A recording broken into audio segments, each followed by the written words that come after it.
Hey, what's going on, everybody? For Leon, I'm Brian Smith, and you are listening to the Organizational Health Podcast, the show where we get down and dirty for 15 minutes with people leaders, executives, and founders on the playbooks that they use to improve organizational health. In today's podcast, straight from South Dakota, we have Stephanie Majors, Chief People Officer at SellX, which is the world's leading on-demand sales platform today. Stephanie, are you ready to kick this off? I absolutely am. All right, so first off, thank you for joining. Tell us about your background, your experience in HR, and what you do day to day right now. I'm different from probably a lot. I'm very eclectic in my background. I will say that. I've worked in industries from education to aerospace to sales to banking. Even did a year in prison substance abuse counseling. So that was pretty fun. But I think the mainstay within each of those different positions was people. People, love being able to meet with them, work with them, support them, and take them on their journey professionally and or personally. And so through each of these different organizations, I've learned to grow. I've learned to understand what it is that I wanted to do. And HR/people operations, people experience seemed to be a perfect fit. So last year I'd worked with Steve Schmidt, who is the CRO at SellX. He was the former president at Title Consulting, and so had met with Dean Glass, who is the CEO of SellX, and they met to combine forces. So I am now the Chief People Officer at SellX, and we are in the midst of building a sales enablement platform for people, for businesses, just to be able to democratize the economy so everybody can get a little piece and work on their terms. Cool. So 3 questions. Current size of the company. How large is your people team? And then what are your growth goals over the next year from a people standpoint? Sure. So right now we are a mighty team of 3. So it's myself, People Operations Officer, and our People Ops Specialist, whom I could not do my job without. Currently where we're at, we are in a growth stage right now. So we have about 30 internal employees. However, we employ or contract about 40 to 50 1099 contractors. So they're the ones that do the outsourcing, the top of funnel billing for each of our clients. So our day consists of a lot of interviewing, a lot of establishing protocols and developing communication plans, which we found out was essential, especially to being a contractor. You work around their schedules, you work around their availability, and it's being able to come up with ways that we can better support them, to enable them to create learning material and clear objectives for the clients. Basically get the job done and to get those med appointments and to get them completely successful on their own. So and I'm sorry, what was the number for the contractors again? We have about 60, and we have another 60 in our pipeline right now. Okay, fantastic. Okay, cool. So under that purview, with the 30 internal employees that you currently have right now and the 60 contractors, does that involve everything from benefits operations to engagement to payroll to pretty much everything else, right? Everything under the sun. Absolutely. Okay. Yeah. Okay, fantastic. And then you said you guys are roughly doubling about headcount over the next year? We are. Onboarding, at least in terms of our contractors, is based on the clients that we bring in. So the amount of revenue and how we can successfully align the experience of the verticals of our reps to the clients that are coming in is our main goal and our main focus. And then in addition to our internal staff, because we are building out the platform as we go, kind of building that airplane in the sky, as they like to say. So it's bringing in lots of engineers. It's bringing in a lot of UX design product individuals will be our next phase. We're currently going through Series A funding. So once that happens, that's going to be a pretty big deal for us to move to that next phase of growth for the company.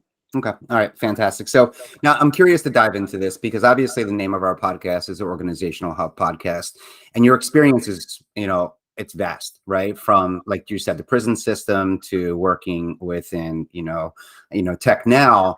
Well, can you define what organizational health means to you? And the second part of that question is, now that we're going through sort of an economic downturn, how does that term organizational health, does it mean anything different to you right now?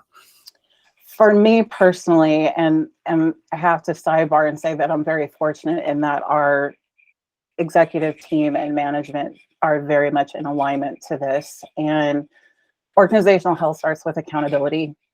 It's honesty, it's fortitude, and it's being it's accepting who you are and who you're not, and knowing that you don't have to have all the answers. It's knowing that there is no question that is wrong, that just prevents you from having to learn, because we're all here to learn from each other.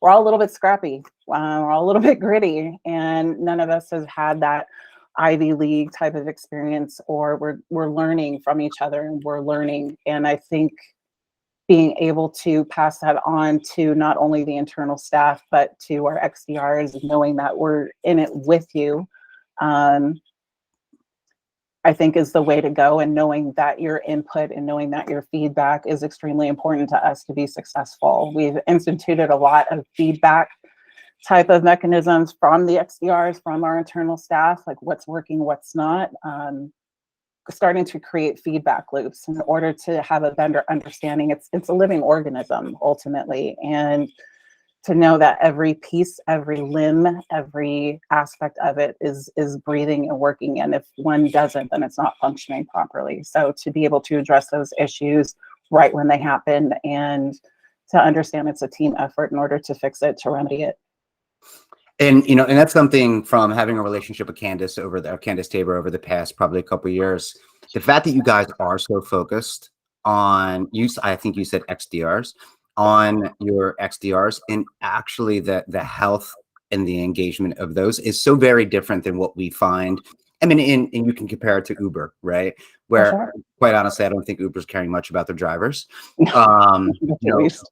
But what's interesting about your business model is that when you are implementing these XDRs within clients, that you actually care about those XDRs, Yeah. and that you care about burnout and mental health and everything that falls under the purview of organizational health. So with that, what made you guys take that approach? We've learned that people, in order to institute not only organizational health, people themselves need to be healthy. They need to have clarity. We need to, as employers, understand that people have lives outside of the work that they do, and to be accepting of that, to be able to work around that, to navigate the ups and downs in life, and to work with them versus against them. It's a partnership. It's not some sort of evil dominion we're trying to play over our reps and to have them do this or that for our bidding. So we went in with the mindset of us being able to enable them, to give them the tools to succeed, and in turn provide us with the feedback in order to help us grow. And the best thing is, you need to take a week off, take a week off. You need to handle something with your family, handle something with your family. We have enough reps that are actually on the platform that would be able to pick up anything that could potentially be lost, which is something that other organizations would probably experience. If we happen to lose 2 XDRs, we have another 2 that are completely able to pick up where they left off, and being able to provide them with the resources to get them up and started with the client. So that's our main goal, to just be a team. They're no different from the internal staff. We don't look at them as, oh, you're over here and we're over here. We just had a meeting about that this morning, and creating a community where we're here for support. Even if you aren't on a client, come into our Slack channel, come in and let us know what's going on. Let us know what you learned. How can you help us? Because this truly is a give and take type of situation, and we wouldn't be us without them. So that's how integral they are, actually part of this community and part of our business model. Great. So you mentioned tools for feedback and whatnot. What are you guys using internally right now for that 90% headcount?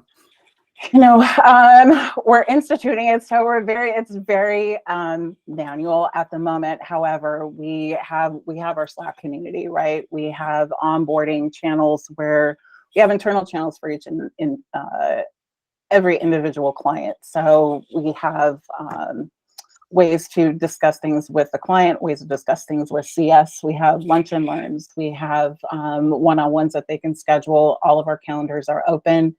Anytime you need help, feedback, or training, we're there. It's ultimately making ourselves accessible to them in whatever way, capacity that needs to happen for them to get the assistance that they need.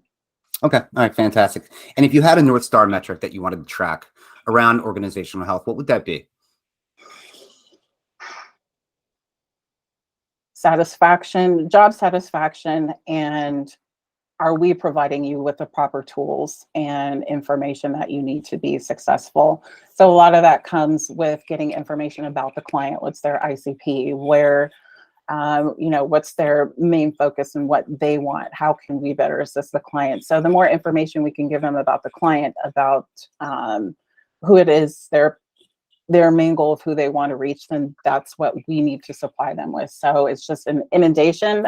We have a repository that we just created about a couple of weeks ago to start building, do videos, so to have talk tracks, to do mock calls with our CRO and with Candace to kind of show them an example of what these clients are actually looking for. These are all based on the discovery calls that Steve does in the beginning, as well as the intake calls that Candace and her team does when we first do kickoff meetings with the client. Okay, cool. So we talked about how you guys look at organizational health, what type of strategies you guys use to collect feedback. Now let's talk about sort of the playbooks and the actions that you guys are taking. Now, I know you guys are somewhat early stage, so there's probably not an EAP or anything along those lines in place. Right. But where do you see you guys moving forward when it comes down to either scheduling? Will you do a 4-day work week? Will you have off Fridays? What type of benefits are you thinking about offering? If that could be mental health benefits, if that could be support benefits, just give us a lay of the land as far as that's concerned. I'm super big, just to me as a human being, being able to afford individuals with the opportunity to live their life and have that security that the people they're working for is helping them, is assisting them. And in terms of we do offer medical, dental, vision. Our goal moving forward is to institute mental health initiatives, is to provide different access types of perks to basically accommodate their everyday living. Like, what is it that you need versus what we may think you want? And so I think a lot of that has to do with communication, because people live so many different lives. They live in different places. We employ reps throughout the entire country. So everybody lives a different experience, and it's being able to come together to provide those things to them that we feel would best provide them with an all-around experience of us. I know hopefully what we can set up in the future is robust in terms of work days. It's work when you can. We don't have a set schedule. We are not a 9 to 5. I myself am not a morning person. Everybody knows that. However, as long as you fulfill your responsibilities, we're all adults. We all have lives. Some of us have children. Some of us, have parents that we need to take care of. So being able to work with each other, just as long as there's a consistent fluidity of communication, I think that's ultimately what we strive for, what we reinforce every single day. Is just let us know how we can help each other, how we can bring you up. You're having a bad day, let us know. Like, take time off. I've had that happen a couple of times where there's just, personal things that happen within my team or within the organization. And, you can't function as a person like that. And to be able to allow people the space to grieve, to mourn, to be able to handle things that they know they wouldn't be able to focus on if they had to sit here in front of the computer or attend a Zoom meeting. I think those are the things of knowing that that's okay. We support that, and we want you to be able to do that. But also, be able to fill your duties of your job at the same time that we're all a team. So thankfully, so many of us cross-pollinate in so many different areas of the organization, which is helpful for exactly that purpose. I don't think we would be able to afford that opportunity or luxury to anybody if we weren't as open as we were as an organization. So I know things that Candace does. Candace knows things that I do. BD is super integrated with our sales ops team. And so where we can pick up the slack in whatever area, that's our ultimate goal, to be able to maintain that. And based off the conversations that we have a lot, it's, really, it's about the autonomy of your people to be able to sort of take care of themselves, right? Sure. And I think what we're doing, especially when it comes to organizational health, it's very subjective, and health as a whole is super subjective. But we treat it, especially within sort of the benefit space, that, meditation will fix everybody, or yoga will fix everybody, or this, and that's just not how we work, right? We have a lifelong baggage of trauma and relationships with our parents and all of these other things that influence how we get healthy, right? And it's great that you guys are taking that approach. So, all right, last half of this podcast, I have 3 questions for you. Okay, this is our top 3 of 3. Okay. What favorite CEOs, founders, HR people are you following right now, and who you sort of look up to? Gosh, for me, I'm very partial to Sam Sales. I love Samantha. Her outlook in terms of leadership, in terms of inclusivity, really helped drive me, especially as a woman, being a woman leader in this space in sales, being able to maintain that kind of balance of persona, the work, and who you are as a human, as a woman. In terms of HR specifically, Jessica over at Refine Labs, she's amazing. Go Jessica's see her great content.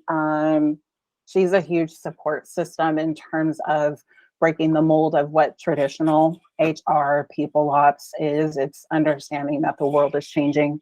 It's understanding that people's needs are changing. And she's someone that I really look up to in terms of having that guidance of it's okay to break the mold. It's okay to be different than ultimately what's expected even within this space, because it's ever growing and ever changing every day. And I think it all starts with that collaboration, not only within your own ecosystem, but even outside of that. So those are probably 2 of my absolute favorite leaders. And of course, Dean and Steve. Steve's like that ultimate sales guy. You can't get around it. And Dean, quite honestly, he's an interesting CEO, mainly because he's the first one to admit he doesn't know it all. And he's brought in this team of, like I said, other gritty human beings that love what they do and have all come from a different way of being, of working. And to be able to find that common space amongst each other, he instills that within us and supports that along the way. So I think he's an amazing person to work for, and I couldn't have been more fortunate to be here and to be able to help build this foundation for them. So I'm very fortunate. Great. All right, next question. What books are you reading right now, or what books would you recommend? Oh goodness. Can be fiction or nonfiction. We don't have to play this game where it's just I about know. I'm whatever like, you want. I have to admit, I'm kind of one of those individuals who reads to get away. I don't know if you've ever heard of the Tortilla Curtain. It's a story of immigrants from Mexico and their plight in just trying to cross over to become U.S. citizens, and what it is that they actually had to go through to get there.